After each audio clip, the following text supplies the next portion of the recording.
The giants of the Lastrygonians had taken almost everything from Odysseus. His fleet was shattered, his friends were gone, and one scarred ship now carried all the hope of Ithaca. The men rowed in silence, afraid of storms, afraid of calm, afraid of every new coastline. One morning, through a pale mist, an island rose from the sea. It was small and green, crowned with dark forest and ringed with cliffs, with a thin thread of smoke climbing into the sky. The island was called Aea. The men stared at it with hollow eyes. Their food and water were almost gone, but the memory of giants still thundered in their chests. They did not know which would come first, rescue or one more disaster. Odysseus had learned that gentle harbors could hide sharp teeth, so he warned his men that this time they would trust nothing. They beached the ship on a narrow strip of sand beneath leaning trees. The air smelled of herbs and cooking smoke, warm and rich, and it hurt to breathe it in. Odysseus divided his companions. Half stayed to guard the ship, half went inland to follow the smoke and discover who ruled this island. He chose Eurylochus, a cautious and sharp-eyed warrior, to lead the scouting party. Odysseus ordered him to taste no food, believe no sweet promises, and return quickly with news. Eurylochus nodded and led his men along a narrow path into the forest. Aea did not feel like other islands. The air hummed softly, as if it remembered old spells, and leaves whispered without wind as the men passed beneath them. In a clearing they froze, for wolves and lions moved among the trees, staring with bright, intelligent eyes. The beasts did not attack. Instead, they rubbed against the men like giant tame animals, purring and nudging their hands, as if greeting old friends. Shaken but unharmed, the sailors followed as the animals turned and padded deeper into the woods. The sound led them to a low stone house with herbs hanging from the eaves and smoke curling from the chimney.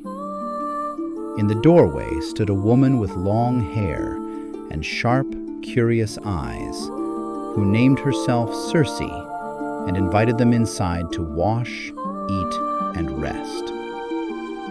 Her hall glowed with firelight and the smell of roasting meat and fresh bread. The exhausted sailors, their courage broken by hunger and grief, let their fears slip away and sat gladly at her shining table. Only Eurylochus stayed outside, uneasy, while the others stepped into the warmth. As they ate and drank, Circe sang, and her voice softened their thoughts. In the shadows of her kitchen, she added a pinch of glittering powder to their wine, and watched their eyelids grow heavy. Then she raised her wand, spoke a sharp word, and the air shuddered. In an instant, warriors became animals. Hands shrank into hooves, faces pushed into snouts, bodies dropped to all fours as bristles burst through their skin. Where proud men had sat, snuffling pigs now shuffled and grunted, and Circe calmly drove them into a pen beside her house. Outside, Eurylochus heard no laughter, no footsteps, only confused grunting. He crept to a window, saw his friends rooting in the mud with their armor piled beside them, and fled in horror. Branches lashed his face as he ran back through the forest to the shore. On the beach, he fell at Odysseus's feet and gasped out the story of the enchantress who turned men into swine. Odysseus listened in silence, his jaw tightening with every word. But he refused to abandon more companions. He armed himself, ordered the others to guard the ship, and walked alone into the forest. On the same path, the air felt thicker, humming like a plucked string, and the clearing of tame beasts opened before him. The wolves and lions padded toward this new visitor, then bowed their heads and calmly moved aside. On the trail beyond, a young man appeared as if from the air, sandals with tiny golden wings, staff in hand, a faint light around him like dawn. This was Hermes, messenger of the gods and guide of travelers at dangerous crossroads. He told Odysseus that Circe's spell would try to twist his body and mind as it had twisted his men. Then Hermes placed in his hand a small dark root with a pale flower and named it moly, a sacred herb that could block her poison. Armed with the god's protection, Odysseus walked on until he reached the stone house. Circe greeted him kindly and sat him at her table, just as she had done with the others, and she poured him a golden cup of enchanted wine. Odysseus drank it and waited. Circe lifted her wand and spoke her spell. Power crashed over him like a wave and broke, leaving him unchanged. In the same breath, his sword flashed from its sheath and came to rest at her throat, and he demanded that she free his companions and swear never again to harm the men of Ithaca. For the first time, fear flickered in Circe's eyes, and behind it, a spark of respect, for she knew the gods had chosen to shield this man. She lowered her wand and agreed to his demand.